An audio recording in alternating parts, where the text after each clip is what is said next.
Kailan ba nag-umpisa itong Toycon 2025? Tagal na to, kasing tanda na nga ni Banots halos eh. 22 years. Tama? Yes, 1875? 22 years na kami. 22 years na ang Toycon. Wow. Kaya, eto, yung iba dito, malamang I'm sure, ang weird. Sure na ka talaga. Sure na ako. Yung iba dito, nakita ko na simula pa lang ng Toycon. So, wag na natin i-date ang ating mga sarili. Basta alam nyo, 22 years na ang Toycon. Nung nag-umpisa ba ang Toycon, gaano pa ito kalaki? Actually, maliit lang yung Toycon noon. Yung, alam nyo yung room sa Mega Trade. Yung meeting rooms doon. Isa lang dati yung room ng Toycon. Tapos, parang mga 40 lang ata na seller yung nandun. Maliit lang talaga. Tapos nakita ng SM Mega Mall no, na mukhang medyo may market para sa toys. Madami din bonjing. Oo. 22 Bonjing years in pa this, lang guys. may Oo. Pero ito, hindi pa kasi masyadong out. Pero nakita nila, i-out natin yung mga bonjing. Sige.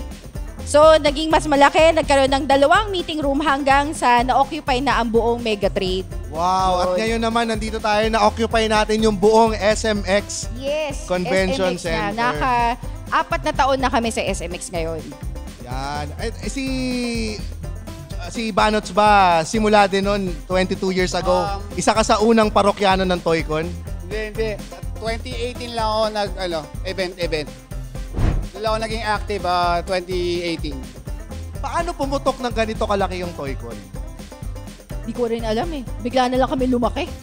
Hindi, pero yung mga toy collectors kasi, di ba, palagi namin sinasabi, itong Toycon na to, isa siyang event by the collectors, for the collectors. It's really part of the community. So, nagsimula sa Green Hills community ng toy sellers, tapos paunti-unti dumagdag yung mga toy companies, dumagdag yung ating mga malalaking sponsor, hanggang sa na-invite na namin paunti-unti din yung mga movie, media. So yun, bigla na nag-boom. Sobrang lumaki. This year, nandito yung mga voice actors ng Voltes 5, Yes. tama? Nagkaroon kami ng voice actors ng Voltes 5. Tapos, nung Okada, si Endeavor nandito din nun. Tapos, ang dami na naming international partners. So, thank you, MD, if you're here. Thank you for bringing in Pop Life din. Kasi isa sa malaking partners namin ang Pop Life. Sila talaga nagdadala ng mga big partners namin. So, nagkaroon kami ng Dean Cain noon, sila Superman, yan. Sino yung mga voice actors pala ng Voltes 5 na nagpunta? Kasama natin dito ngayon yung isa sa mga voice actors ng Voltes 5, yung Octopus. Ito. Ito. Beast Fighter, yung nasa dulo eh. Ayan. Papasample mo nga, Beast Fighter.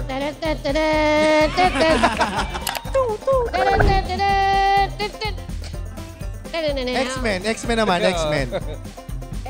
X-Men daw. X-Men, bro. Ang dami niya request, ha? Nag-a-adjust eh. Baka pwede na namin kunin na Lobat, voice actor. lobat na. Lobat. De, pero para sagutin ng seryoso yung tanong ni GB, ano yung tanong mo? Yung mga voice actors na pumunta from, sa... Kompleto ba? Lahat sila yung nagboses sa 5 main characters or... Kasi hindi ko naabutan eh, yung mga guest for this Toycon, voice actors ng Voltes 5. Voice actor ngayon, nakuha namin ang voice actor ni Jamie. Tapos, voice actor ni Nico Fabregas. Robin. Tapos, ang 2 Gokaiger ang aming guest from Topo Spirits ngayong taon. Pero sa Voltes 5 kasi, nakuha namin nung Christmas Toycon, ang singer naman, ang original singer ng Voltes 5 team. Yes, siya yun. Michael B? Hindi, iba na yun. Tapos, iba't ibang voice actors na ang dumating sa amin. Naalala ko, di ba nagkaroon din kayo, bago pa itong June na Toycon, nagkaroon din ng event sa Okada. Oo, kami din yun. So, si Endeavor yung nandun. Tapos, nagkaroon din tayo ng... Teka, yung mga Sa dami Sentai. Sentai, oo. Yung buong Sentai sila. Pink. Bakit wala, lahat nandun eh. Alam ko, wala lang si Red. Bakit wala si Red? Hindi nakasama. Yun lang. Hindi siya nakasama. Pero buhay pa siya. Buhay na buhay pa. Okay. Oo.